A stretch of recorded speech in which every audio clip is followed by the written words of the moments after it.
after getting you guys played that first question. I'm sorry. The way you guys played in that fourth quarter, the way you shot the ball in that second half, do you sense a difference about your group just in terms of energy or lightness, seeing the ball go in? I hope so. I hope so. But, like I said, in that fourth quarter, we really shot the ball well. And, just on tape yesterday, just showing the guys, like, these are the shots we're getting. So, don't get discouraged about, missing shots. Don't get discouraged how we're playing. Like, these are the open shots that we're getting, and we're going to continue to keep getting these shots if we play the right way. So, just keep plugging at it, keep taking your shots, and we'll be fine. You talked about B. Shaw running some rebounding drills. From what you saw from Zoo and Hartenstein, you talked about how even playing big lineups early on, you guys are still getting hurt on the boards. What did you see from those two guys in the last game that maybe gives you some confidence those bigger lineups can do more on the glass? Yeah, I thought, wanted to get Zoo back in that game, in the second half, but when they went with the stretch five, it's kind of tough to be on the floor. So we stayed small. But like I said, Hartenstein having 12 rebounds, I think Zoo having 5 rebounds in 12, 13 minutes.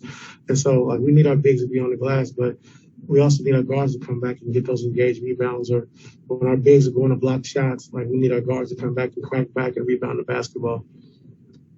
I'll go one at a time. First, same starting lineup was Monday night. And just, you talk about rebounding, but this is a Minnesota team that they take the ball away really well, almost as well as the Clippers have. And the Clippers have done such a great job taking care of the basketball this year. Like, how have you been able to enforce that part of the offense, even with the shots not falling, like they're taking great care of the ball? We harped on it from preseason. I thought we had a lot of turnovers and we wasn't taking care of the basketball. A lot of careless turnovers. And so we made a conscious effort to make sure we're taking care of the ball and getting shots. And so along with our transition defense we talked about in preseason. So we know this team, they come out, they blitz a lot. I think they're the second highest blitz team behind Portland. They show a lot, as well. So we got to make sure we're taking care of the ball because they are trying to turn you over. Did you take anything away from that preseason finale, being that you just saw this Timberwolves team? Or do you feel like that wasn't really anything significant because it was preseason? Nothing significant. Chris Finch has said Pat Beverly is like a kind of an assistant coach on the bench. And I'm wondering, what was that dynamic like for you when you had him, and how valuable was his voice on the bench? Oh, it's very valuable, because we had a quiet team by nature, and Pat was the guy that kind of, kept us revved up and kept guys engaged, with his voice and talking and communicating. So he was a huge part, of what we did, here last year. And, as like you said, just him talking and being another extended coach on the floor, he was great with that. Amy, Justin can go. Go ahead, Justin. Coach. Minnesota's second in the league in half-court defense.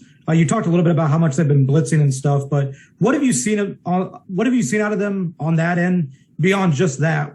For them to be that high in the league ranking. Well, they're long and athletic. They have a long team, so they get after you. And when they're blitzing, they cover a lot of ground. So even though they're blitzing and in rotation, with their length, they get out and close out, make you put the ball back on the floor again, and there's another big guy waiting on you. So with their blitzes and with their shows and with their length, they give our guys a lot of problems. Thanks. Thank you very much. Oh, wow. Being here for